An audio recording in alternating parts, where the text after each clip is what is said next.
Gonzalez on the outside as he comes off of turn number 4. And now we have a pass for the lead here. J.R. Hildebrand getting passed by Wade Cunningham on the front straightaway, and Saavedra might go with him. Here comes Wade Cunningham. He's going to go back to the front, and now the battle for second place will be between Saavedra and we've got a car in the wall. So a car in the wall. That is turn number 1. And that is one of the Panther Racing cars, and you may be right, Ari. We have a hard time seeing that number, but I do believe that is Pippa Mann. No, it's Martin Plowman. Is that the 15 That's or the Pippa 16? Mann. So it they is both the 15. have problems. The 15 of Plowman. Please tell me that teammates didn't get into each other. I don't know. That would be horrible, and that's a lot of damage for Plowman. It has been a very difficult start of the season for these two Panther Racing drivers. All right, let's take a look at what happened. We have 3 different angles. It's a little late, but they got teammates touched. They got together. And you never want to have that happen. You know, that's not... Wow. Here we go for another angle. Let's see if we can get a better look at it. Going into turn number 1. This is the shot from turn 2 in the south end of the track. It looks as if Plowman had lost it on his own. Here we get an onboard camera. We'll get a better look at it. Here it is in real time. Let's listen. He lifts just a little bit. Oh, he could have been affected by the cars in front of him. He could have got a little turbulent air. So, and it's really unfortunate because it took... At the halfway point, Joseph Newgarden and teammate Esteban Guerrieri are locked in a battle for first. It is a nose-to-tail, side-by-side battle with Jorge Goncalves and Victor Garcia also within striking distance. A fabulous Firestone Freedom 100. Let's go to Chris Denari. We've got 3 cars spinning now. 2 have collided, and 1 has hit the inside wall. We'll check the numbers on those cars. 1 is car number 26. That is James Winslow out of Witham, England. He is now backing in to the fence here. And we've got 3 cars that have collided here. 2 of them got sideways after the initial car had spun here in the short chute in turn number 2. In the pits, by the way, J.K. Vernet has already come in. Is stopped north of the start finish line, so showing 0 laps. Well, let's hope that Nick can check on that and find out exactly what the problem is. He's out of the car to turn 2. And in turn 2, a problem as there are 2 cars making contact. Charlie Kimball had worked his way just around it, and suddenly Jeff Simmons got loose. Jeff Simmons made contact in the south short chute, and the pole sitter, Pippa Mann, was collected in that. She's got damage to the front nose, the right side wing. Pippa Mann comes to a stop right in front of me in turn number 2. Jeff Simmons comes to a stop in the right flat in the middle of the short chute between 1 and 2. Caution on the course at the Firestone Freedom 100.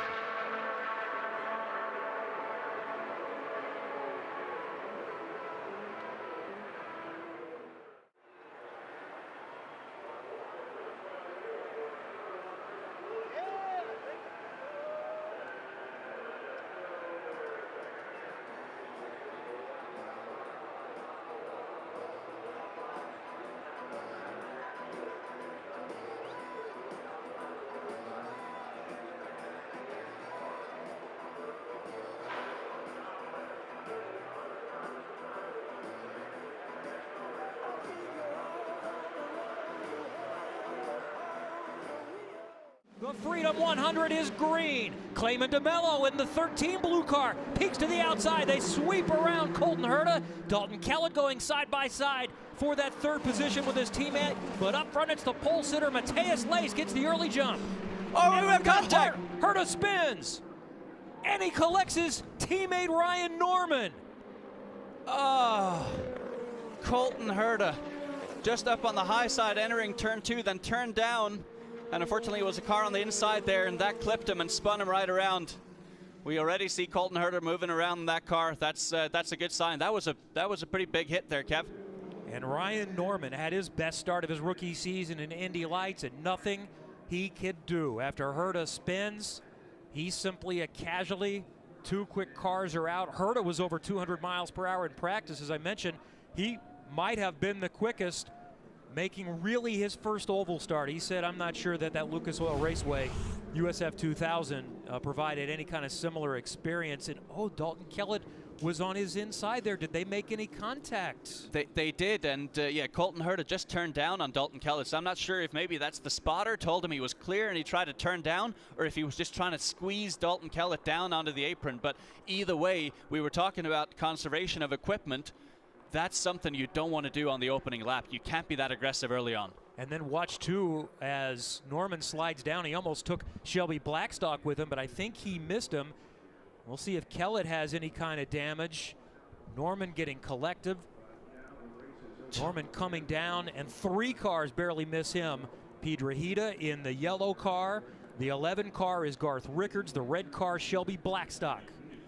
Talk about a save for Dalton Kellett. I mean, he was sideways swell and just managed to correct that and then went to the high side of Colton Herta. But a big hit here for Ryan Norman as we see the slow-mo up on the top of our screen here. So just like that, the field dwindles to 12. And a little further back, we're going to get a nice vantage point from Nico Jamin, who started in the last row. This is his onboard. So lucky not to get caught up in all of this stuff. You see carbon fiber pieces flying all over the track, but that was a smart move there for Nico Jamin. His spotter would have been 5 miles per hour as you ride along on the grill to go Smith & Wesson machine of Ari Luyendyk Jr. Son of 2-time Indy 500 winner Ari Luyendyk. Oh, yellow flag right off. Heavy contact. Heavy contact on the very first lap of this event. Oh, back the race car got completely ripped off. He really made a brave move going inside, but unfortunately with many cars, a lot of cars, you know, the air was totally dirty air, so that's what caught him on the accident. It looks like that was maybe Corey Ritherall, one of the Himmelgarn cars. I think they lost the back of his car. Yeah, hopefully everything's fine. It's one of those. On board now with Thiago Medeiros, who was swept up into this incident here just moments ago. There's Beardsley's car wiggling, and here comes Thiago. You never like to see that. That's a bad view. By side in front of Chris. And it is Jakoman that went to the outside. It is still Carbone that has the lead. Jakoman looks to the outside of Munoz, now stays behind. It's 1, 2, 3. Carbone, Munoz, and Jakoman, and there's a big crash. It's 3 or 4 cars that hit, and it was the outside wall that they hit exiting turn 2. And that is a car. Jakoman is in the middle of the backstretch. And there's also a car, a white and red car, and it's far enough away, guys. It is Oliver Webb that is now resting inside along the retaining wall outside the grass, and there is all kinds of debris in turn 2, and it's Emerson Newton-John that is also. The safety trucks are now out as they hit hard exiting turn 2.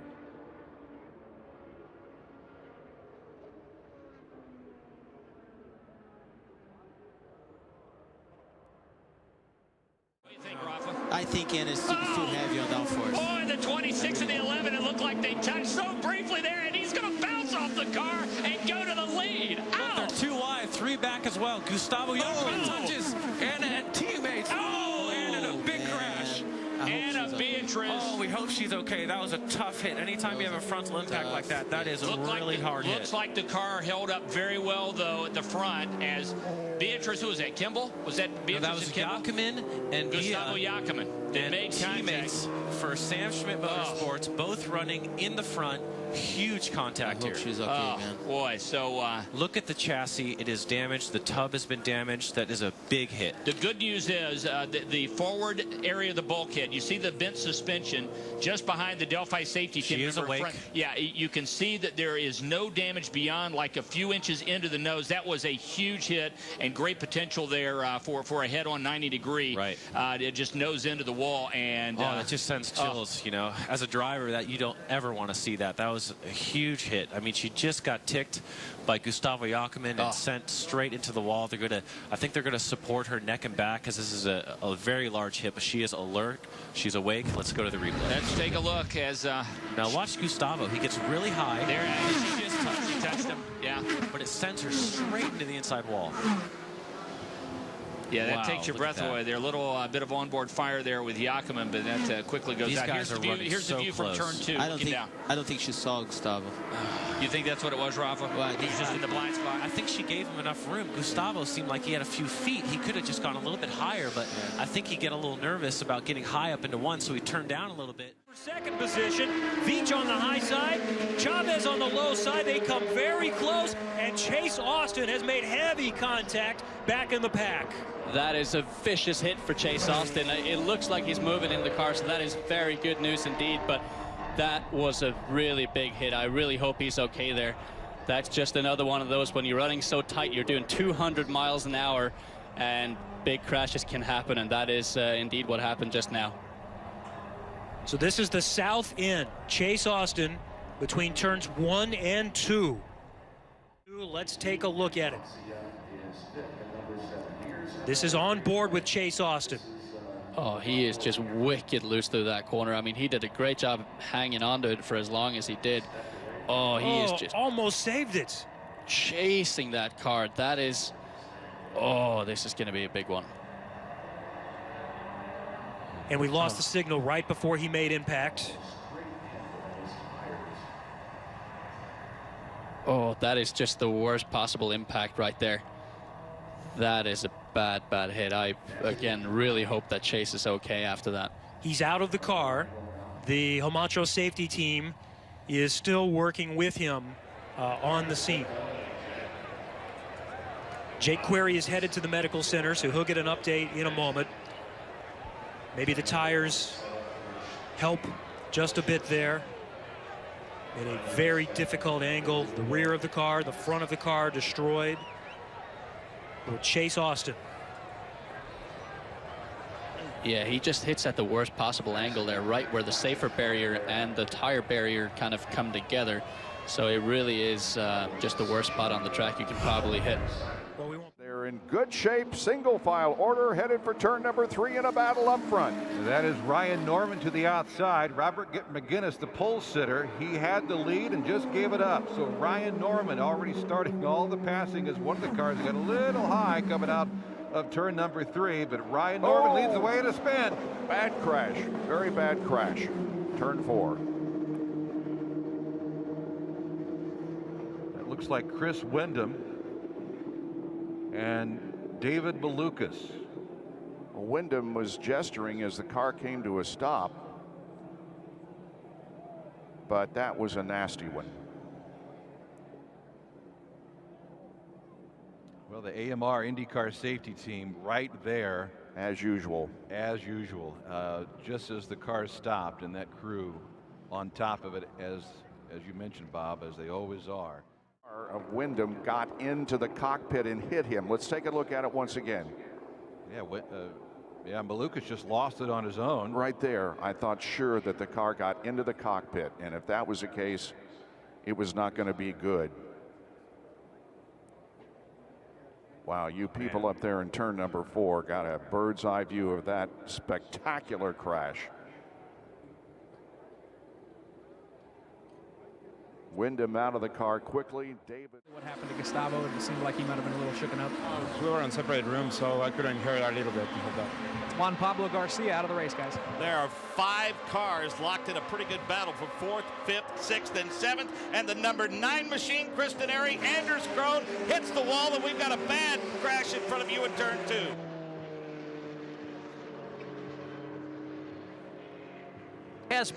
The back of his car has been completely eliminated. Car number 9, that's Anders Krone, is underway. He is into the grass and moving. They were 3 wide. There is pieces of the car all over turn number 2 and the short chute here. They are quickly. The back of the car is completely gone, and that car, the driver though, we are seeing them take the headrest away, and we do believe it is Goncalves, the number 4 car. Goncalves was running 3rd.